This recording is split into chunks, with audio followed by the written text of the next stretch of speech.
Hello everyone, இன்றைக்கான வீடியோவில் homemade key எப்படி ப்ரிப்பேர் பண்ணலாம் தான் பார்க்க போகிறோம். வாய்ஸ் கொஞ்சம் கூட ரொம்ப ரொம்ப அட்ஜஸ்ட் பண்ணிக்கோங்க, கோல்டு அதனால் அப்படி இருக்குது. ஃபஸ்ட்டு வந்து பட்டர் வந்து கலெக்ட் பண்ணி, இது ஆக்சுவலி பட்டர் இல்லை, இதை வந்து நம்ம நல்லா பல்ஸ் மோட்டில் கொடுத்து தண்ணியை ஆட் பண்ணி வரதான் பட்டரு. அது எப்படி பண்ணுறதுன்னு சொல்லலாம், ஸ்லோ வீடியோஸில் சொல்கிறோம். ஃபஸ்ட்டு வந்து இதை கலெக்ட் பண்ணால் பால் ஆடை இருக்கும்ல, மேலே திங்கிருக்கும்ல, அது கலெக்ட் பண்ணிடணும். அது கலெக்ட் பண்ணிவிட்டு ஃப்ரிட்ஜில் கொஞ்சம் கொஞ்சமாக ஸ்டோர் பண்ணிகிட்டே வரணும். டெய்லி கொஞ்சம் கொஞ்சம் கிடைக்கும்ல, அதை ஸ்டோர் பண்ணிகிட்டே வரணும். அப்புறம் ஒன் டே கொஞ்சம் நிறைய வரும்ல, அப்போ வந்து எடுத்து மிக்சர் ஜாரில் போட்டு அது கூட கொஞ்சமாக தண்ணி ஆட் பண்ணணும். இவ்வளோ ஃபுல்லாக போடக்கூடாது, நான் எடுத்து வச்சுட்டு கொஞ்சமாக தான் அரைச்சிருக்கேன். கொஞ்சம் கொஞ்சமாக போட்டு கொஞ்சமாக தண்ணி ஆட் பண்ணணும். ஆட் பண்ணி நல்லா பல்ஸ் மோட்டில் ஒரு 2-3 டைம் பண்ணி எடுத்திங்கன்னா சரியாக போயிடும். அப்போ வந்து மேலே வந்து திரண்டு வரும் வெண்ணெய், அப்போ கரெக்டாக இருக்கும்.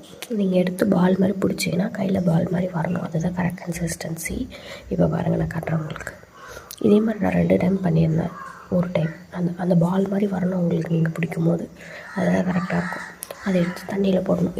இதை எடுத்து இன்னும் ஒரு 2-3 டைம் வேறு தண்ணியில் போட்டிங்கன்னா சரியாக போயிடும். அவ்வளோதான். நல்லா தண்ணியில் போட்டுட்டு வாஷ் பண்ணணும் ஒரு 2-3 டைம்ஸ். வாஷ் பண்ணுறதுனா எடுத்து வேறு ஒரு தண்ணியில் இதை மிக்ஸ் பண்ணும்போது நீங்கள் வந்து கோல்டு வாட்டர் யூஸ் பண்ணணும். இது போட்டு வைக்கிறதும் கோல்டு வாட்டரில் போட்டு வைக்கணும். ஸ்டோர் பண்ணுறதுமே நீங்கள் இதை எடுத்து ஃப்ரிட்ஜில் தான் ஸ்டோர் பண்ணணும். நெக்ஸ்ட் ரவுண்ட் இதே தான் அப்படியே கண்டினியூ பண்ணணும். இதே ப்ராசஸை கோல்டு வாட்டர் போட்டு கொஞ்சம் நேரம் நல்லா கிரைண்ட் பண்ண தேவை. ஆக்சுவலி பல்ஸ் மோடில் போட்டு எடுத்திங்கன்னா சரியாக போயிடும். அவ்வளோதான்.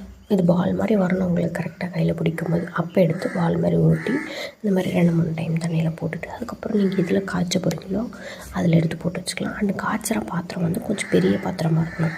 அதில் வந்து இந்த பாதிக்கும் கண்டிப்பாக கம்மியாக தான் இருக்கணும். ஏன்னா இது கொஞ்சமாக மேலே பொங்கி வரும். ஸோ தட் மேலே பொங்கி வந்து கீழே போகிற மாதிரி இருக்கக்கூடாது. கொஞ்சம் கம்மியாக இருந்தால் பொங்கி வரும்போது கரெக்டாக இருக்கும். சிம்லேயே வச்சு தான் பண்ணணும், பொறுமையாக பண்ணணும். கொஞ்சம் பொறுமை தேவை இதுக்கு. இப்படி பொறுமையாக பண்ணிங்கன்னா நல்லா வந்துடும் நெய். வேறு ஒன்றுமே பெரிய ப்ராசஸ், காம்ப்ளிகேட்டட் ப்ராசஸ் எதுவுமே கிடையாது. பாருங்கள் எப்படி பொங்கி வருது. இதுக்கு தான் நான் சொன்னது அப்போவே. கொஞ்சம் நேரம் கழித்து ஆஃப் பண்ணிவிட்டு கொஞ்சம் நேரம் கழித்து முருங்கைக்கீரை போடுங்க. கொஞ்சம் சூடாக இருக்கும் போதே போட்டுடணும். அப்போ தான் இது வந்து நல்லா ஸ்மெல் கொடுக்கும் அப்படின்னு சொல்லுவாங்க, அதுக்காக போட்டிருக்கேன். அவ்வளோதான். ஹோம்மேட் கீ இப்படி தான் ப்ரிப்பேர் பண்ணணும். அதுக்கப்புறம் அதை இதில் எடுத்து ஃபில்ட் பண்ணி நீங்கள் எப்படி யூஸ் பண்ணுறீங்களோ நார்மலாக அந்த மாதிரி யூஸ் பண்ணிக்கலாம். இதை ஃபில்ட் பண்ணி எடுத்து வச்சுக்கலாம். அவ்வளோதான், சிம்பிள்.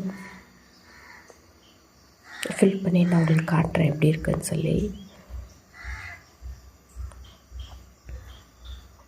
பொறுமையாக ஃபில் பண்ணுங்கள். இது கீழே வந்து விழுந்துடும். இல்லைன்னா கீழே ஒரு பிளேட் வச்சுக்கோங்க. இந்த மாதிரி கீழே போயிட்டாலும் அது பிளேட்லேயே போயிடும், யூஸ் பண்ணிக்கலாம். அவ்வளோதான். இன்றைக்கான வீடியோ. இன்னொரு வீட்டில் வந்து மீட் பண்ணுறேன். Until then tata bye, see you.